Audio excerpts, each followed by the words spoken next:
It is written that in the 6th century, St. Columba journeyed here to the banks of Loch Ness. This was the land of the Picts, the native people of these highland glens. Columba came to a halt here at Urquhart, where he was inspired to visit a fortress overlooking the loch, on the site of the present castle. It was the home of a Pictish chieftain, Emcheth, who lay close to death. The Irish saint had come here from his island sanctuary of Iona and was on a mission to convert the Picts to Christianity.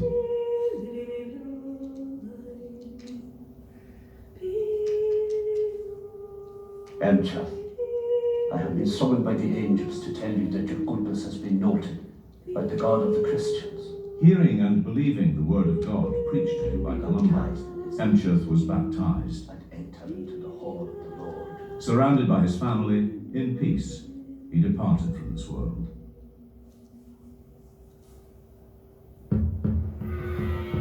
More than 6 centuries after Columba's visit, this land had become part of the kingdom of the Scots.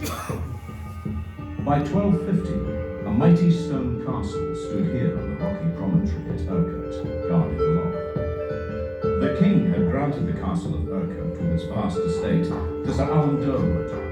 When Sir Alan was in residence at his castle, he would spend much of his time in the hills and glens, hunting deer, wild boar, and hawk.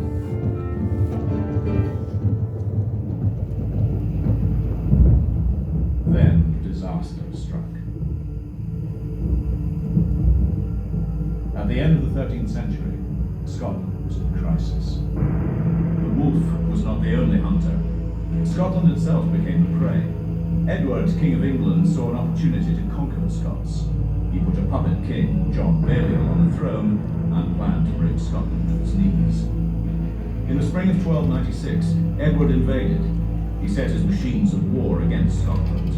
Mighty trebuchets pounded the walls of many Scottish castles, reducing them to rubble. Scotland lay at his mercy, its armies scattered, and its great castles captured, Urquhart among them. Seizing castles was easy, but holding them against the Scots was proved more difficult. Within the year, Urquhart was once more in Scottish hands. For so long as 100 of us remain alive, we will never consent to subject ourselves to the domination of the English. It is not for glory, riches, or honor that we fight, but for freedom alone, which no honest man will lose, but with his life. After 50 years of brutal war, the Scots were free from English domination.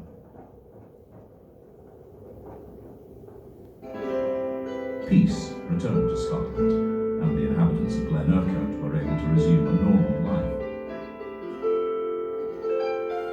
The peace proved short-lived.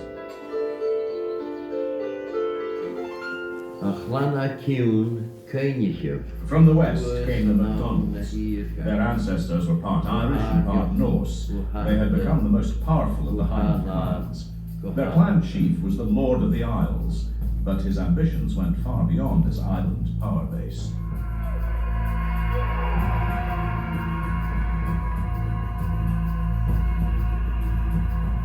The clansmen of the Lord of the Isles came out of the west and stormed the castle. Sweeping all before them, they took the castle by fire and sword.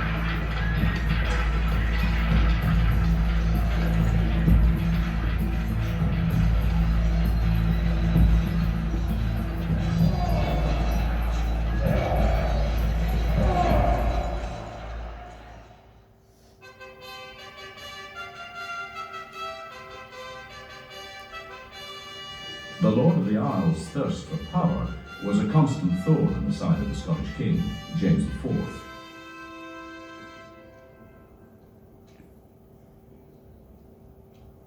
In an attempt to stop their ambitions, he stripped the MacDonalds of all their lands and titles. He had other plans for the castle and lands of Urquhart. Know ye that for the increase of our rental and the promotion of good government in the lands, we have given, granted, and by this present charter confirmed to John Grant the lands of Urquhart with the castle. With the gift of Urquhart to Sir John Grant, the castle and lands passed forever from the Scottish Crown to the chiefs of Clan Grant. But the pen of King James was no match for the swords of the Macdonalds. Like their Viking ancestors, they took to raiding. Each spring, the clansmen returned to burn Glen Urquhart. In the Great Raid of 1545, over 1,000 cattle were taken. The castle was seized and stripped of anything of value.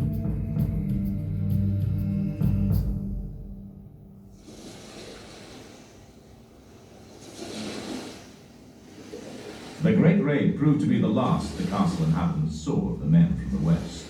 In the peace that followed, the Lairds of Grant set about the task of rebuilding their shattered castle. They built this stately tower that would serve as a suitable residence for this noble family.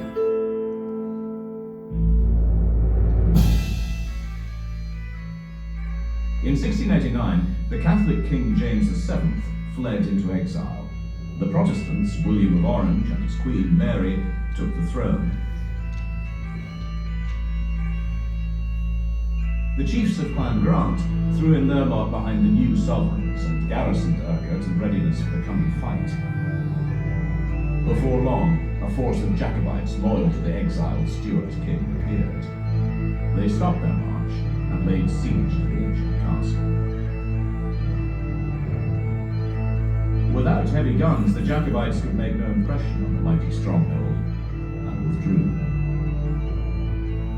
The Grand Chief Officer of Urquhart Castle decided to abandon the castle to its fate. The gatehouse of the castle was packed with kegs of gunpowder, and the fuse was lit.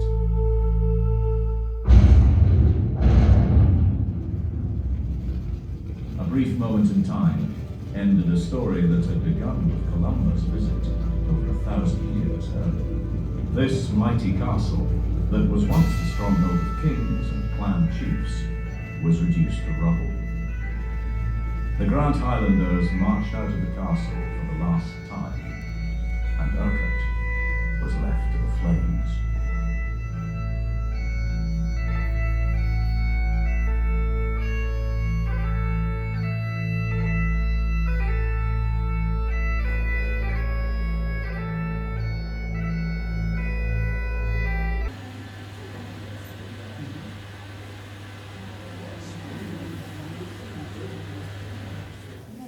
This is the Urquhart Castle.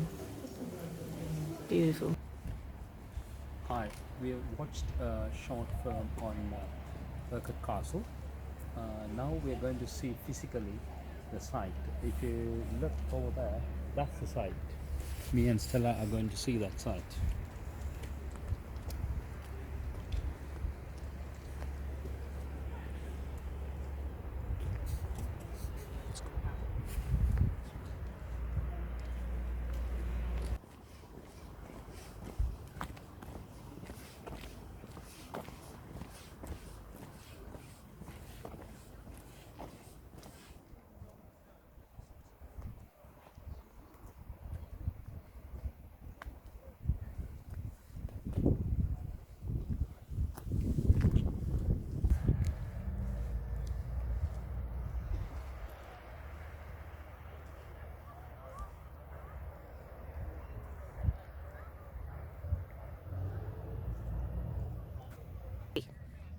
This is the ancient weapon that they use to protect the castle from the enemies.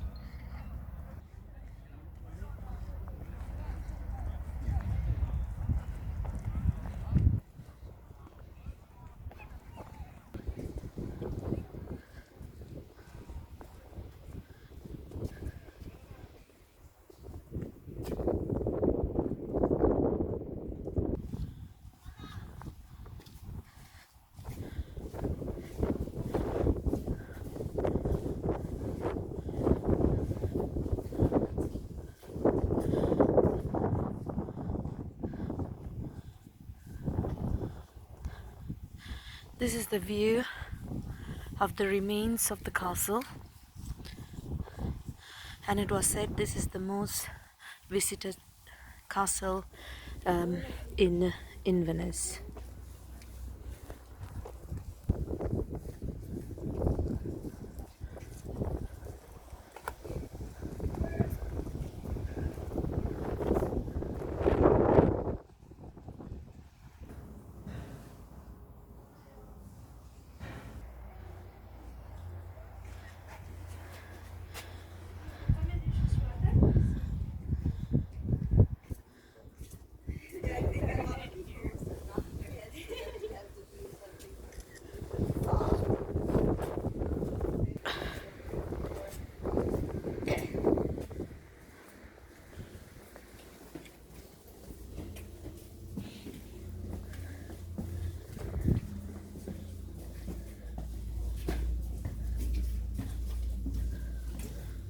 constable's lodging,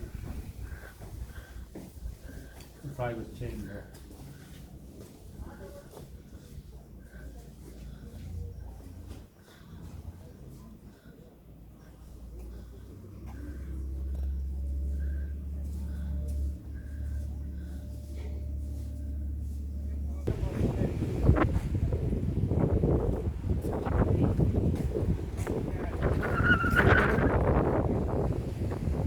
Actually, it's just going down, and that is the pathway to.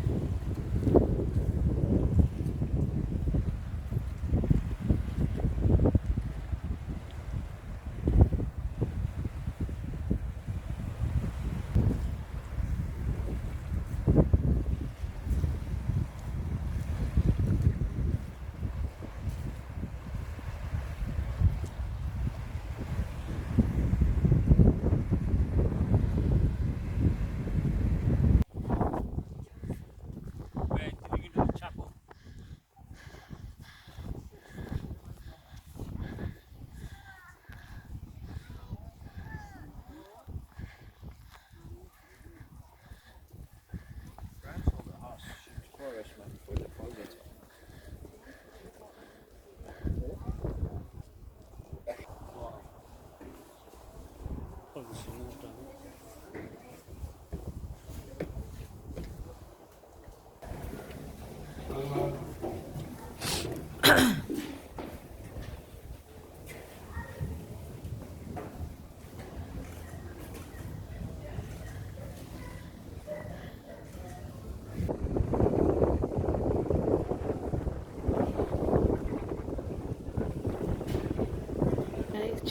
We are just in the upper chamber. This is basically the view of it.